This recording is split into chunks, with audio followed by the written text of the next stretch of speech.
Good morning.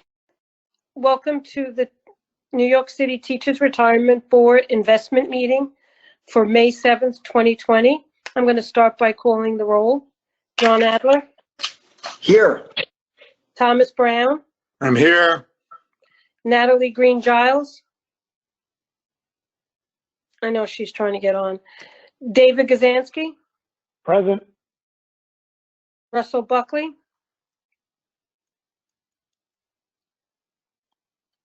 Present.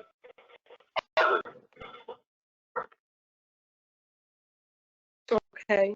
No, Russell's on, and I think he said that. Is that not coming? Present. Susanna Vickers.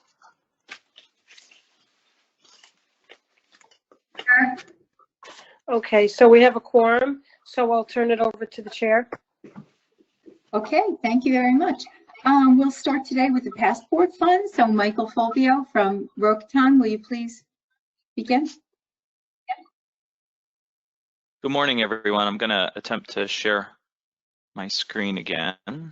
Everyone should see the public agenda. And I'm going to switch over to the passport funds report. Before I dive in, I'll extend my happy Teachers Appreciation Week to all the teachers on the line.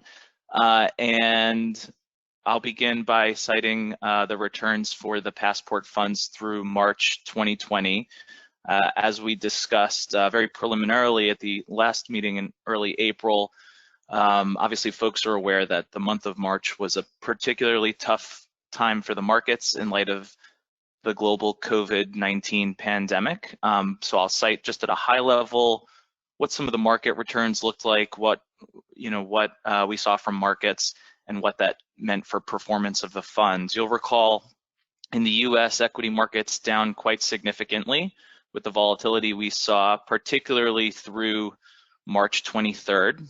We hit a low, if you will, on March 23rd for US equity markets, and then we did see a little bit of a rebound beyond that point in March, which you'll see some of the numbers down at the very bottom of the page when I cite some index numbers. But what really stood out was particularly notable equity declines for the entire month of March, irrespective of the slight rebound we saw toward the late part of the month. And you can see at the top of the page, if you're looking at the US equity market as measured by the Russell 3000 index, that benchmark was down about 13.8% for the month of March, with a year-to-date return for the calendar year-to-date period of about negative 21%.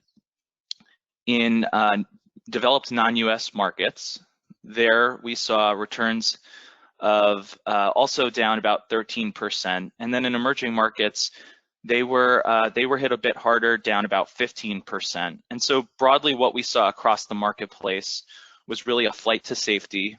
Folks looking for, in most cases, it was really where can we find some safe haven, and the beneficiaries of folks moving assets around and market players moving assets around, many went to cash and many went to US Treasuries. So not surprising given the volatility we saw, that's where assets flowed out of equities, out of credit, both investment grade and below investment grade. And so that had a notable impact on markets and the returns you see on this page. The diversified equity fund during the month of March was down about 14.7%. So that lagged the hybrid benchmark by about 1%.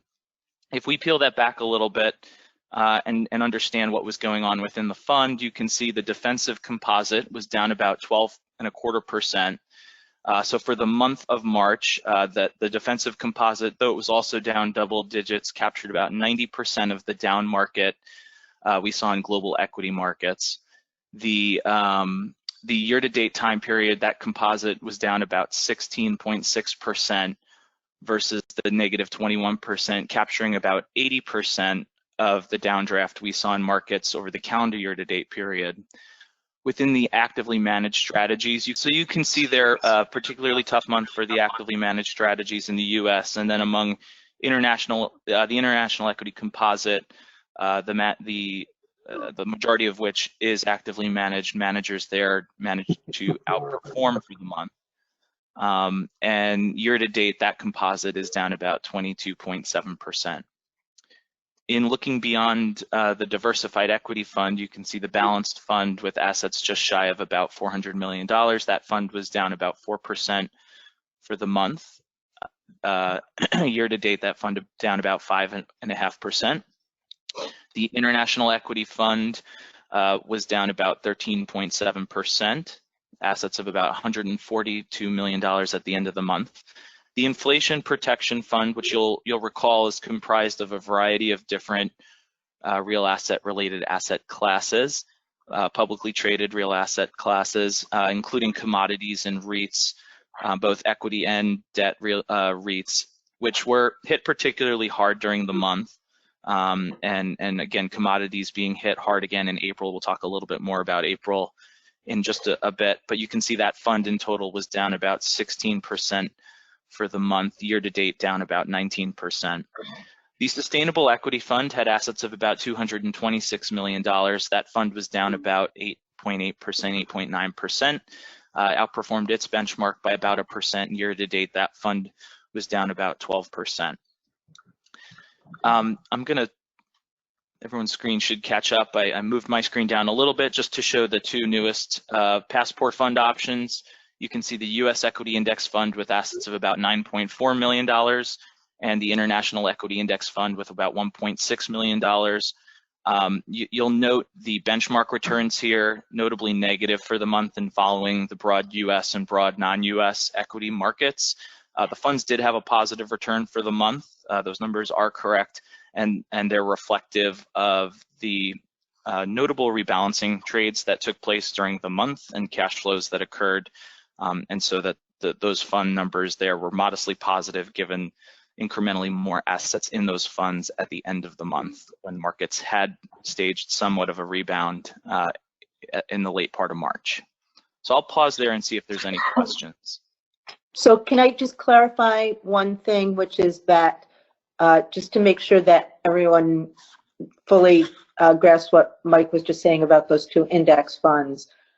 The actual investment vehicles that the funds are invested in tracked the benchmark, but because assets flowed within the passport funds late in the month to this option, the experience for the passport funds was modestly positive relative to the full experience of the benchmark for that month.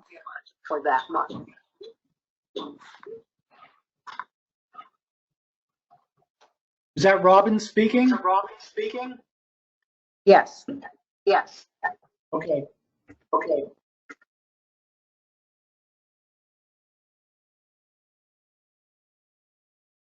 Thanks, Robin. I guess I'll pause and see if there's any questions from the group before we move forward to the April performance. I wouldn't mind hearing Robin's comment once more. Sure. So the actual experience of the passport fund investors is reflected in the data that Mike is sharing with us. So the experience of passport fund investors in the equity index funds, the US and international, because cash flowed into the option towards the end of the month, the actual experience was positive. But if we had been fully invested in the index fund vehicle for the entire month, we would have seen double-digit negative returns because these vehicles actually tracked the index return as they're supposed to. The fact that the passport funds experience in the US equity index strategy and the international equity index strategy were positive is just a result of the fact that cash flowed into this option in the end of the month. It's essentially, you can think of this as a partial month return, and the index return is the full month return. So, Robin, that's an outcome of actually individual action then. money No. flowing in? No? Mike, do you want Or to am I wrong? talk to that? It's not individual participant action. Participants may have indicated at some point during, for example, earlier in the first quarter that they wanted to reallocate their balances to these funds. Those cash flows and transactions are implemented in the administration of the plan in a phased approach. And what's worth noting, for example, is for the US index fund, you can see the month-end balance of about $9 million. There's about $5 million that went into that fund on March 24th. And that was March, as I noted earlier, on March 23rd, the equity market hit its low. So the money that moved in right after that low benefited from the rebound, if you will. And the money that moved in represented obviously a very large portion of the ending balance for the month.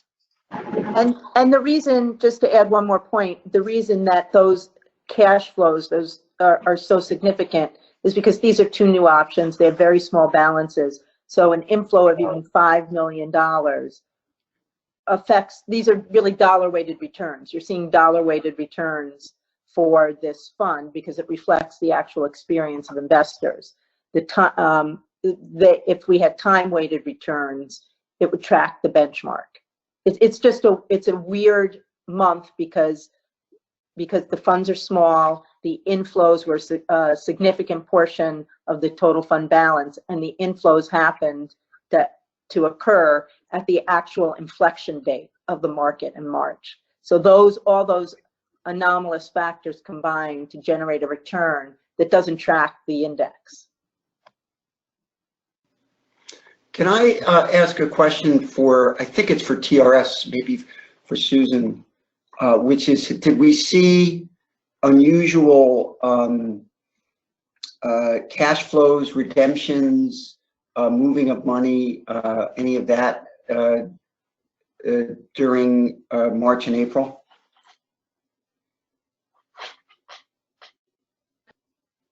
Can you guys hear me? Because I'm using my headphones for the first time. Can you guys hear me? Yes, you can hear me. Yes. Okay. The answer is not really. Our March cash flow needs were $245 million, which is on the high side, but March tends to be a high month for reasons that we can get into as much detail as you want, but it's not appropriate here. April cash flow numbers were really modest, like I think in 5 million. Because of the way the delays and everything, it'll be interesting to see if we have a really big number for May, because that will reflect investment choices done in March when this whole COVID thing happens. We won't know the May number probably until end of business today. So net, we don't know anything yet, but we might know something soon. Thank you. And let me just ask one other question, related question, which I think is to Patricia and Thad, which is, was there a lot of call center activity related to the TDA in the wake of the market, dislocation? Oh, yeah. I'm sorry. We have had some calls, and I know that, a few people on our website have asked about what happens. I mean, based on McConnell talking about the state can go bankrupt, we've had some calls asking what will happen if the state goes bankrupt to their pensions. So yeah, we've had some concern, but it's been moderate. We haven't been inundated with it. I mean, do you agree with that, Thad? Yes, and I would echo your sentiment, Patricia, that, John, it wasn't specific to the TDA. I think it was more general to the safety and security of pension funds in general. Right. I think so. The UFT has had a few phone calls about it, but so members could move their money, and I don't know if this is what you were talking about, John. Members could move their money around from the TDA, so maybe move it to fixed or move it to one of the other funds at any time, but it wouldn't actually happen until July 1st. So there were quite a few people who were calling and thinking they could, kind of get a head start on moving it, but then when they realized it wouldn't happen until July 1st, they said, well, who knows what's going to be. So I think that's, and that's also people can't time the market. Right. Okay. In addition, we did put some, we did put information up on our website that basically said, I don't know how to word it, but it's better to, like not to react, to this. Moving your money now might not be the best option. And what's the deadline if a member wanted to move their money July 1st? What's the deadline for putting in that instruction? June 1st. June 1st. Okay, great. Great, I appreciate that. Just so folks know, it's a contrast from the deferred compensation plan of the city where they were inundated with calls in the wake of the panic. They really got overwhelmed. So anyway, just interesting. Okay, not hearing any more comments. Perhaps we'll move ahead to the April performance update. And I've been, this is Robin again. I'm going to speak about April. So I think Mike is showing the preliminary monthly benchmark report. So as Mike noted, we saw a significant rebound in equity markets in the month of April, not a rebound sufficient to offset the significant losses in March, but nonetheless, a very significant rebound as people started getting some comfort with actions taken to mitigate the impact of the pandemic, as well as the significant liquidity introduced into the capital markets by both fiscal and monetary actions. So if you look at the month of April on this chart, you'll see that the U.S. equity market was up over 13% for the month. So the calendar, in combination with the losses realized in March, we saw a calendar year-to-date loss of reduced down to about 10.5%. The international benchmark that we use gained almost 8% for a year-to-date loss of 18%. And the defensive strategies benchmark and the diversified equity fund hybrid benchmark similarly had positive double-digit returns for the month of April. The bond market has gained a little under 1% for the month, and so we see a positive 3% return for the calendar year to date. We can go down to the balance fund benchmark where we see that the gains in the equity market in April led that fund to be positive to the tune of about 4% for the month, and with a loss of about 2% for the year to date. We can see going farther down the page rebounds across global equity markets, not to the extent experienced in the U.S. equity market, but significant gains for international developed markets of about 6.5%. If we look at our, as I noted before, if we combine developed and emerging markets, we see the international composite benchmark up about almost 8%. The inflation protection fund similarly rebounded in April, up 4% for a loss of about 11% year to date. And going down to the sustainable equity fund benchmark, you can see the Brown fund gained almost 16% in the month of April. So one thing that's been interesting to note in both March and April is the continued outperformance of growth strategies. You may recall that this fund, the Sustainable Equity Fund, changed its advisor several months ago. We moved from the Neuberger Berman Fund to the Brown Advisory Fund. The Brown Advisory Fund has a distinct growth bias, and that has served participants well since we made that change. And you can see that for the year to date, this equity fund is actually positive. The total The U.S. Equity Index Fund benchmark, that's just the Fidelity Index Fund, which is benchmarked against the total U.S. stock market. So that's a rebound of over 13% for the month of April. And the International Index Fund, as we pointed out earlier, rebounded about 8%, slightly lagging the World ex-US Index, which rebounded about 8%. So again, significant rebound in April across all equity markets globally. A significant rebound, but not sufficient to offset the losses experienced in March. We have some additional notes about the month of April, which we distributed to clients. I don't know if folks are interested in looking at this additional detail or whether you just prefer to look at it at your own convenience, but it provides additional detail around each of the markets and how different sectors performed during the month of April. But I will ask the chair to indicate whether you want me to go further or whether this is sufficient for a discussion of April results.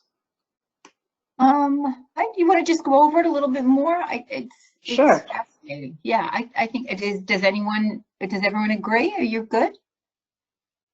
Yeah, why don't you just explain a little bit more, because this is very important and it's good to have it in public. So yeah, that would be great, Robin.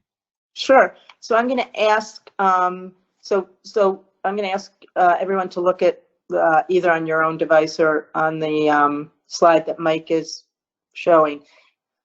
We look at, I think one of the interesting things to look at on this chart is the VIX chart on the bottom left-hand corner. And this is a measure of volatility in the U.S. equity market. And you can see that the all-time high of a level of 80 was reached in mid-March. To provide some context, we usually think of the VIX on a normal average VIX level of about 18. So we went from 18 to over 80 in mid-March. So the turmoil and chaos that we all seem to feel was going on in the markets is actually reflected in this volatility index. By the end of April, we were down to a level of about... Excuse me, Robin, just to ask, because on the bottom the key says April. Is that incorrect? Should that be March instead of April? No, these slides are all intended to provide additional detail about April. So okay, because you were saying March 20th, so that's why I was confused. Just to clarify, it's not the second numbers are not the day of the month, but rather the year. So April 2020, 2019, 2018, those are just the yearly snapshots. All right, it's a little confusing because it says April and you're talking about March on the VIX. So so I apologize if I'm confusing folks. What I was trying to do is show the arc of how this index moved. And what the March number I was citing was a high of a level of about 83 in mid-March. That went down to a level of about 53 at the end of March, and it finished the month of April down at a level of about 34. So I'm just trying to show the arc. So this very, very high level of 82 in mid-March, which again reflected all the chaos and anxiety that we felt about the capital markets in the middle of March. And since then, it's traced down downwards, 53 at the end of March, 34 at the end of April, and that can be compared against a more normal average of about 18 for this indicator. So a lot of numbers, but the story really is we saw an unprecedented rise in U.S. equity volatility in the middle of March, and since then we've trended downwards in terms of volatility, but we're still close to double what the long-term average is. So still highly volatile markets, but much less volatile than we saw during the middle of March or even during the middle of April. The rest of the numbers on this page provide some more data about asset class calendar years for U.S. equity and international equity markets, and I don't think they're as relevant. Could we go to the next page, Mike?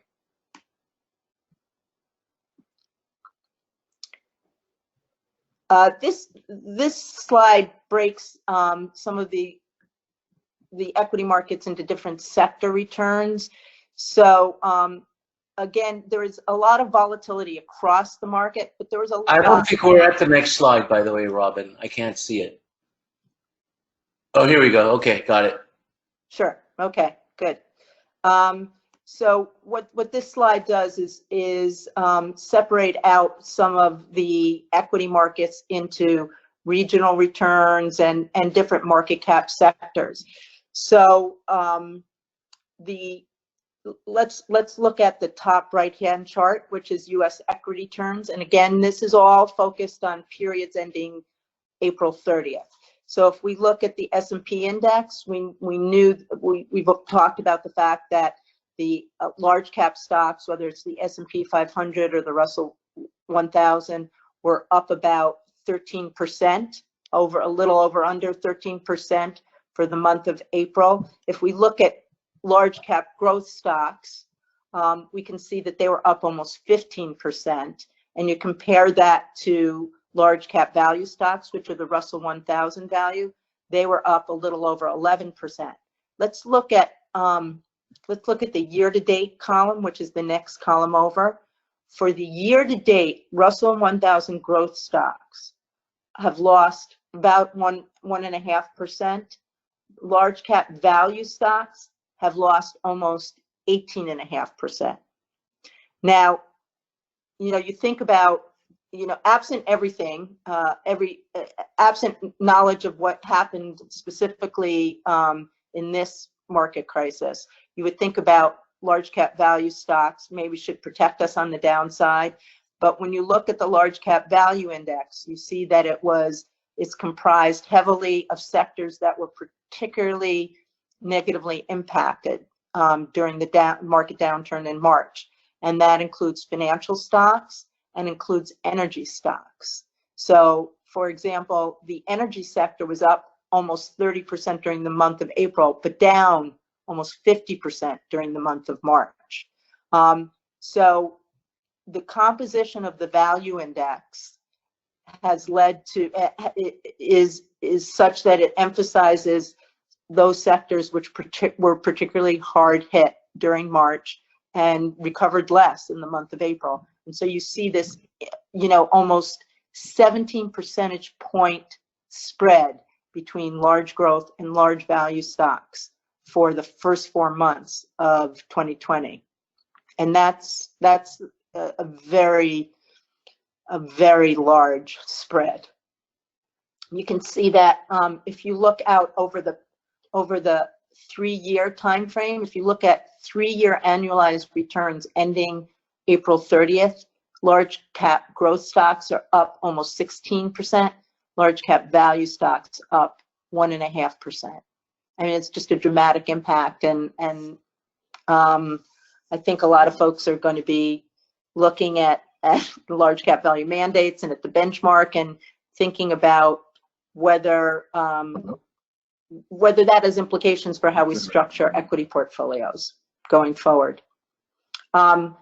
You saw the similar value growth dynamic play out in small cap markets as well. Small cap growth is lost year to date about 15%. Small cap value lost almost 28%. So best place to be in the U.S. equity, best place to be in public equity markets was in the U.S. in large cap growth stocks. Well, currently I'm in the investment meeting, so. There's some other information on this slide about how different regions experience the March and April timeframe. So if we look at, moving down here, if we look at EFA, which is developed markets, we can look at April returns of up 6.5%. Small cap actually rebounded to a greater extent in April. International developed small cap almost 10.5%. But for the year-to-date period, they're each down about 18 to 20%. We see that the UK was particularly hard hit for the year-to-date period, and Europe ex-UK did significantly better. Japan even better for the year-to-date period, and Asia somewhere in between. So very different, although everything was down in March by double digits and everything rebounded to some extent in April, we still see pretty different experiences for the first 4 months of 2020, depending on whether you're talking about value, growth, large cap, small cap, and which region of the world you're talking about. And with that, I'm happy to try to answer any questions, but I think that concludes our comments about April. Thank you, Robin. Okay, any questions? All right. Oh, we back. I had a small question. There was an earlier slide about the inflation on the Inflation Protection Fund. The negative numbers for April and for the year, is that your prediction that inflation's we're gonna be in a deflationary environment right now? When we look at our capital market assumptions at Rokutan, and we anticipate very low levels of inflation. I don't think we're anticipating deflation at this point, given all the fiscal and monetary stimulus, but continued low levels of inflation. And the Inflation Protection Fund, as Mike, you may recall Mike mentioned, that includes exposure to REITs. Of course, the real estate sector, very hard hit. It also includes exposure to commodity-linked equities, very hard hit. So the sectors which are most inflation sensitive have been most negatively impacted, and that's reflected in that fund performance. Maybe I'll just remind the board that that fund, as you'll recall, is being wound down this quarter. So I'll have to go back and check my notes as to how much performance there'll be to show for the month of May, but you know, the liquidation process is going on there. Thank you. Okay, thank you. Do we have anything else for public session? Okay, then do we have a motion to move into executive session? I moved. I move to go into executive session. Thank you, Mr. Brown. Do we have a second? Second. Thank you, Mr. Adler. Any discussion? Okay, all those in favor say aye, please. Aye. Aye. Okay, any opposed? Okay, we're moving into executive sessions. Okay, we are back into public session. Susan Stang, would you like to report out? In executive session, we received a presentation from a service provider. We also received a presentation from a consultant about a specific issue within a specific asset class. We received an update on another service provider. Okay, thank you. Do we have anything else for public meeting? No? Okay. Then hearing nothing else, do we have a motion to adjourn? So moved. So moved. Thank you, Mr. Brown, and I guess Mr. Kazansky, seconded by you. Excellent. All those in favor of adjourning? Aye. Aye. Aye. Okay, great. All right, any opposed? Okay, we are adjourned. Thank you, guys. Thank you. Bye-bye. Thank Thanks, everybody. Take care. Stay well. Thank you. You too.